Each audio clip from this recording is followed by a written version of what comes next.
Roberta Bernard, bonjour. Bonjour. Vous êtes donc la présidente du festival Académie Plage Musicale en Bangor, dont nous fêtons cette année la 10e édition. Pouvez-vous nous raconter un petit peu la genèse de cette grosse machine, qui est devenue maintenant justement une grosse machine? Alors cette grosse machine était un tout petit point à l'horizon de la Bretagne et à Belle-Île-en-Mer. Elle est due à une rencontre entre un couple amoureux de Belle-Île et dont le mari faisait de la composition musicale, et Christophe Beau, directeur artistique aujourd'hui de ce festival, qui était alors déjà dirigé dans les Alpes un festival. La rencontre s'est faite et la décision a été prise presque naturellement de transférer ce festival sur les lieux de Belle-Île-en-Mer. Justement, ce festival a grandi, grossi petit à petit. Pouvez-vous nous raconter les premières années? Est-ce qu'il y a eu académie et festival dès la première année? Alors donc, quand ce festival s'est mis en place, on avait défini quelques points principaux avec Christophe Beau. Christophe voulait absolument que dès le départ, nous donnions un vrai statut aux musiciens. Deuxièmement, que l'académie soit tout de suite attenante au festival, parce que sa conception même du festival, c'est festival, musique de qualité et transmission. Donc 2006, 2005, on fait un premier essai. 3 musiciens, 3 jours, ils jouent à l'église de Bangor, 25 personnes présentes. On se dit, c'est excellent, nous pouvons faire 2006. Et 2006, nous avons tout de suite accroché l'académie. Donc 2006, 6 musiciens, 15 jeunes qui étudient la musique dans l'académie, et là, 30 à 40 personnes dans l'église. Donc c'était le succès. Bien sûr. Et nous avons décidé donc de structurer autour de Christophe le festival et l'académie. Et nous gérions donc tout ce qui était la logistique, la mise en place, les démarches auprès des affaires publiques, auprès des mairies, auprès des institutionnels, et ainsi de suite. Nous avons petit à petit fait grandir le festival sous sa forme actuelle, en essayant de garder ce qui était l'essentiel, l'enseignement, la transmission, mais de lui donner un statut. Nous avons dès le début été entrepreneurs de spectacle. Ce festival s'est inscrit dans une forme tout à fait légale et porteuse pour qu'il puisse devenir grand. Et à l'inverse de certaines structures, on est tout de suite frappé ici par la volonté d'ancrage local qu'il y a avec ce festival. Tout d'abord parce qu'une grande partie du public est de Belle-Île, que quelques académiciens sont aussi de Belle-Île, mais je crois qu'il y a aussi des actions pédagogiques avec les enfants de l'île. Alors tout à fait. Nous avons donc la première fois que nous avons mis en place l'académie, l'idée a été de dire ce n'est pas un festival académique qui vient profiter de Belle-Île, mais c'est un festival académique qui se fait avec l'île et avec les habitants. Donc l'idée, c'était dès le départ de contacter toutes les forces vives de Belle-Île et de demander est-ce qu'il existe une association musicale? Oui, c'était la puce à l'oreille. Est-ce que nous pourrions faire participer des jeunes Belle-Îlois à nos cours?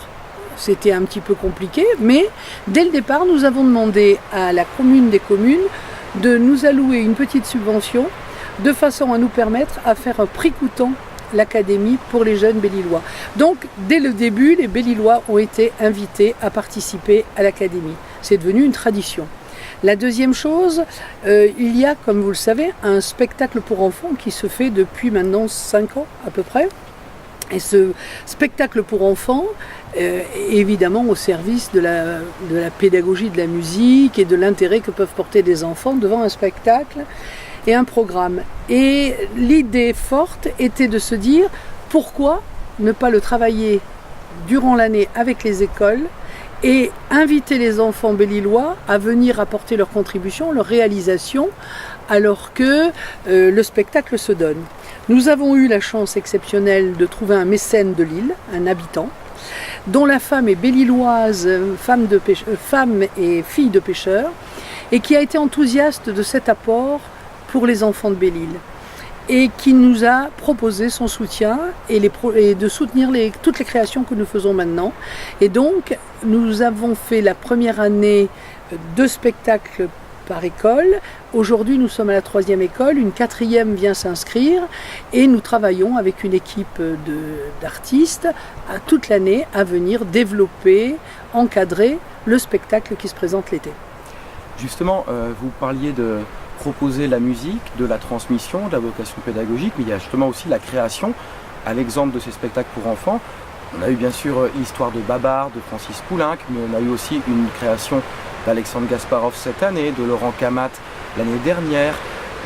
Au-delà de ces créations spécifiques pour enfants, mais ouvertes quand même à tous les publics, cette année, comme point d'orgue, pas point d'arrêt, comme point d'orgue, on a 10 commandes pour les 10 ans. Quel est selon vous l'apport vraiment premier du festival au niveau de la création et dans le rapport avec le public justement? Alors, ce qu'il y a d'extraordinaire, et je dirais pour moi-même, c'est quand j'écoutais Christophe Beau, pour moi c'était la musique de chambre, c'était les grands classiques. Et puis voilà que Christophe nous dit, mais les auteurs contemporains, et comment ouvrir les enfants, leurs oreilles, leur cœur à ce qui est la musique d'aujourd'hui. On resterait que dans la tradition. Donc, à chaque spectacle, Christophe essaie d'inscrire un compositeur contemporain pour éveiller les oreilles, le cœur, l'écoute des personnes. Je dois dire que c'était un grand pari qui me semblait presque dangereux au départ, en me disant c'est déjà difficile de faire écouter de la musique de chambre, si on y ajoute de la musique contemporaine, ça va être extrêmement difficile. J'avais tort, complètement. Aujourd'hui, les 10 compositeurs qui sont venus égrener les 10 ans sont la preuve que ce festival est non seulement une académie, non seulement un lieu de pédagogie, mais un lieu de découverte de musique de chambre, mais les Belle-Îlois eux-mêmes me disent « j'aurais jamais écouté du Sapin, j'aurais jamais écouté un tel ou un tel, mais c'est extraordinaire finalement, on rentre dedans ». Et alors, ce qu'on voit aussi, c'est que les enfants sont beaucoup moins si vous voulez, résistants à cette musique. Par exemple, hier soir, ils étaient au pied de l'autel et les 3 morceaux ou les 2 morceaux de musique contemporaine qui ont eu lieu ne les ont absolument pas désorientés et on les sentait très attentifs. Et alors, il faut peut-être comprendre et découvrir qu'ils sont peut-être en avance sur nous et que c'est eux le futur. Donc, il faut continuer dans ce sens-là. Justement, pour terminer par rapport à ce futur, après cette trajectoire de 10 ans et cette fête un peu que représente cette 10e année et cette réussite sur tous les plans, qu'est-ce que vous souhaitez au festival pour les 10 prochaines années? Alors évidemment, d'abord qu'il puisse vivre. Vous connaissez la situation de tous les festivals, donc voilà, dès demain matin, reprendre le bâton de maréchal pour le faire vivre. Le structurer autour d'une équipe nouvelle, dynamique, jeune qui s'empare de tout ce travail parce que ce festival est en train de se professionnaliser en termes d'organisation. Et je crois que pour donner un avenir aux choses et à toute création, il faut savoir renouveler les équipes, être ouvert et ne pas hésiter à céder sa place. Roberta Bernard, merci. Merci à vous.